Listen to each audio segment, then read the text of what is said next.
नमस्कार दोस्तों, आप देख रहे हो पब्लिक वॉइस भादरा और इस वक्त आप देख पा रहे हो मैं मौजूद हूँ रामगढ़िया के राजकीय उच्च माध्यमिक विद्यालय में। और जहाँ बीओ साहब पहुँचे हैं गाँव की वालों की शिकायत करने पर वे हैं कि स्कूल की हालात जर्जर है, बच्चे बेहतर हैं। तो मैं आपको दिखाऊं, ये तो मैं हालात दिखाता हूँ स्कूल की। एक बार आपको कुछ कमरे दिखा देता हूँ जिसकी जर्जर हालात हो चुकी हैं। फर्श हैं वो बिल्कुल डैमेज हो चुके हैं।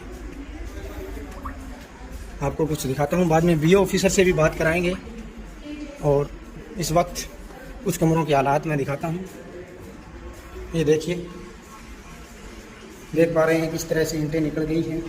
ये देखिए फर्श डैमेज हैं बिल्कुल। बोर्ड के नामात्र बोल्ड है।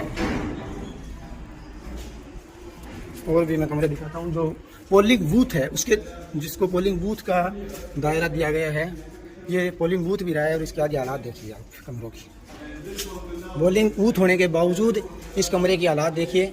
और यहाँ देखिए आप, एक बार मैं फिर दिखा रहा हूँ आपको इस कमरे की जर्जर हालात।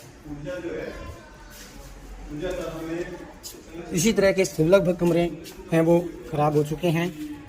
और एक मैं दिखाऊंगा जहाँ चौका बंद करके रखा है टीचरों ने। सभी स्कूलों की जो मरम्मत के लिए किए गए थे पैसे आवंटन, इस स्कूल के लिए अभी तक कुछ किया नहीं है गवर्नमेंट ने। तो ग्रामीणों ने शिकायत की थी, उसके बावजूद पहुँचे हैं। ये देखिए फर्शों के हालात, बच्चों के बैठने के लिए उचित जगह भी नहीं। फर्शों के हालात आप देख पा रहे हैं।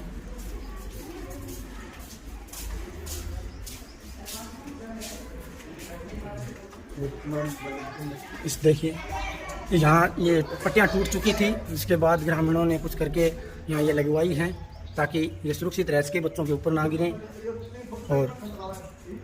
और ये हालात देखिए ऊपर पट्टियों की काफ़ी कमज़ोर हो चुकी हैं। ये कमरे के हालात देखिए आप बिल्कुल। ये देखिए पंखे वगैरह के हालात किस तरह से, यानी कि पोलिंग बूथों की भी हैं वो हालात ख़राब हैं। तो इनसे जानेंगे सीबीओ साहब से कि क्या कुछ इन्होंने अनियमितताएं पाई गई हैं और स्कूल की हालात क्या हैं। ग्रामीणों की शिकायत पर ये पहुंचे थे। नमस्कार बीओ साहब। नमस्कार जी, आप यहाँ पहुंचे हो जी, तो क्या कुछ स्थितियाँ मिली हैं आपको इन मौके पे?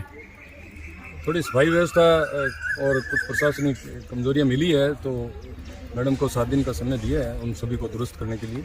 और गांव वालों का अच्छा सहयोग है, गांव वाले सफाई करवा रहे हैं, बहुत अच्छा सहयोग है गांव वालों का। तो थोड़ा सा संख्या बल भी कम है, बच्चों की संख्या भी कम है, तो वो इंस्ट्रक्शन दे दिए हैं कि विदिन 7 डेज में जो है वो संख्या को बढ़ाने के हेतु भी प्रयास करें। और अन्य जो प्रशासनिक कमियाँ हैं वो भी दूर करने के लिए निर्देश दे दिए हैं लिखित में। तो आशा और उम्मीद है कि विदिन 7 डेज जो है वो इस पर अच्छी कार्रवाई होगी। ये जो आपने हालात देखी है जर्जर, मैं भी घूमकर देख के आया हूँ। और जो कमरों की हालात हैं वो जर्जर स्थिति में आ गई है। लगभग आदेश दिया गया है सरकार द्वारा कि इस तरह हालातों को चिन्हित करके स्कूलों को और इनको ठीक किया जाए या अलग बिल्डिंग की व्यवस्था की जाए। तो इसके लिए आप क्या कुछ? नहीं, अभी सरकार की ओर से 3 सदस्यीय दल जांच कमेटी लगी हुई है सर्वे में, वो अभी सर्वे करके जाएगी। बाकी अभी कुछ पहले की पट्टियाँ टूटी हुई है वो ठीक करवा दी है प्रशासन ने। और बाकी जो इतनी जर्जर हालत नहीं है कि भी कोई गिरने वाली जैसी स्थिति हो, लेकिन फिर भी जो सर्वे दल है उसकी रिपोर्ट के अनुसार जो है वो विभाग काम करेगा। नहीं, गिरने वाली स्थिति ज़्यादा नहीं है। फर्शों की हालात है, बच्चों के लिए उपयुक्त सुविधाएं यहाँ मेरे को नज़र नहीं आई। जहाँ तक आप डिपार्टमेंट के लिए बोल रहे हो तो यहाँ ऐसा कुछ दिखा नहीं। ये तो देखो स्कूल प्रशासन व्यवस्था करता है, तो फर्श वगैरह ये गांव वाले हैं, इन्होंने वादा किया है कि ये हम इसको दुरुस्त करवाएंगे। तो गांव के सहयोग से ये सब हो जाएगा। सभी को ये कमेटी जो गांव की बनी हुई है ये इनको कह दिया है। तो कुछ गांव का सहयोग रहेगा, कुछ सरकार का रहेगा। इस प्रकार मिलजुल के जो है अच्छी संस्था बनाने का प्रयास भी करेंगे। ठीक है, जय हिंद, जय भारत।